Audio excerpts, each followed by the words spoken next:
Paalala po lamang, ang impormasyong aming ibabahagi ay para sa layuning pang-impormasyon lamang at hindi opisyal na payo ukol sa tulong at regulasyon ng kung saan mang seksyon ng gobyerno, Pilipinas man o Japan. Immigration Clearance Certificate (ECC) ng Bureau of Immigration sa Pilipinas.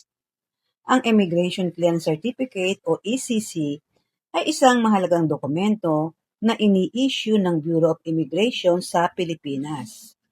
Ito ay nagpapatunay na ang isang dayuhan, foreign national, na aalis ng bansa ay walang anumang hadlang sa ilalim ng batas sa imigrasyon, tulad ng hindi nabayarang immigration fees, pending immigration case, o iba pang legal na obligasyon.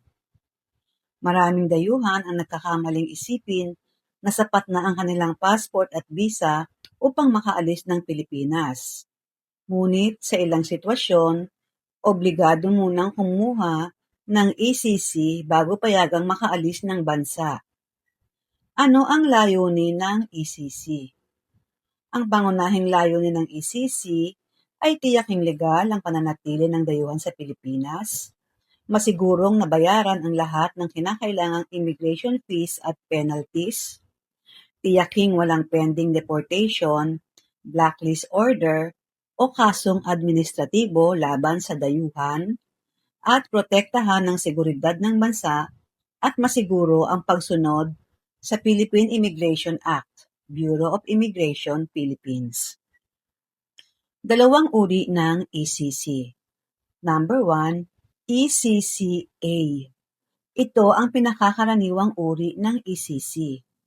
Kinakailangan ito para sa mga tourist visa holders na nanatili sa Pilipinas ng 6 na buwan o higit pa. Mga may expired o downgraded immigrant o non-immigrant visa. Mga may immigrant o non-immigrant visa na tuluyan nang aalis ng Pilipinas. Mga foreign nationals na ipinanganak sa Pilipinas at unang beses lalabas ng bansa. Mga may order to leave, at ilang bona fide seafarers na sakop ng patakaran ng Bureau of Immigration. Number 2, ang ECCB. Ito naman ay para sa mga may valid immigrant o non-immigrant visa, may valid ACR-1 card, at pansamantalang aalis ng Pilipinas at babalik pa muli. Kailan dapat mag-apply? Inirekomenda ng Bureau of Immigration na mag-apply ng ECC hindi bababa sa 72 hours bago ang flight upang maiwasan ang aberya sa pag-alis. Mga karaniwang requirements. Maaaring mag-iba depende sa visa category, ngunit kadalasang hinihingi ang original na passport, photocopy ng passport bio page, photocopy ng latest arrival stamp, photocopy ng latest visa extension, valid ACR-1 card, kung mayroon, accomplished application form, passport size o 2x2 ID pictures, depende sa Bureau of Immigration Office, official receipts ng immigration payments kung kinakailangan, at personal appearance para sa biometrics at verification. Saan maaaring mag-apply? Maaaring mag-apply sa Bureau of Immigration Main Office at sa mga otorisadong BI field o satellite offices na tumatanggap ng ECC applications. Sa ilang sitwasyon, lalo na sa mga tourist na wala pang 1 taon sa Pilipinas, maaari ring iproseso ang ECC sa ilang international airports kung kwalipikado ang aplikante. Gaano katagal ang proseso? Depende ito sa uri ng visa, kumpletong requirements, dami ng aplikante, at kung may verification pa na kailangang gawin. May mga aplikasyon na natatapos sa loob ng 1 araw. Ngunit, mayroon ding inaabot ng ilang working days. Kaya mahalagang huwag maghintay sa huling araw bago ang biyahe. Ano ang mangyayari kapag walang ECC? Kung kinakailangan ng ECC, ngunit wala nito ang dayuhan, Maaaring hindi siya payagang umalis ng Pilipinas. Maaaring maantala o makansela ang kanyang biyahe. Maaari siyang pagbayarin ng karagdagang fees o penalties kung may kakulangan sa immigration compliance.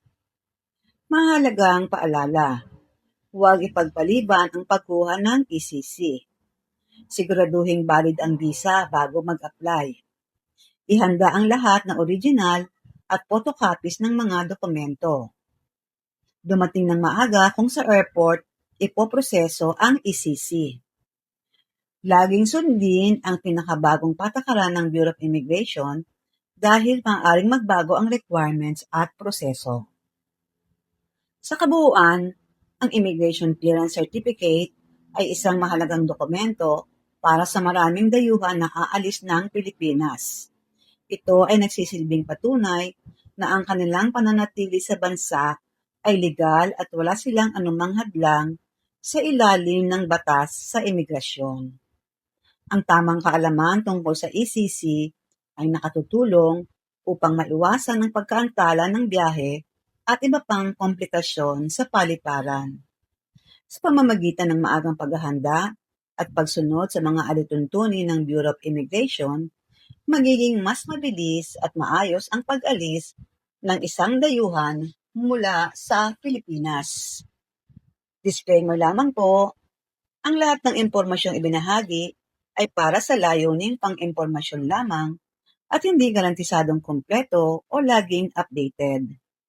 Ito ay maaaring magbago ng walang paunang abiso. Ang creator ay hindi mananagot sa anumang direkta o hindi direktang epekto na maaaring magmula sa paggamit o interpretasyon ng impormasyong ito. Sa pangwakas, umaasa po kami na nakatulong ang impormasyong ito bilang gabay. Para sa pinakabagong update at opisyal na detalye, makabubuting i-verify pa rin sa tamang ahensya o awtoridad. Marami pong salamat.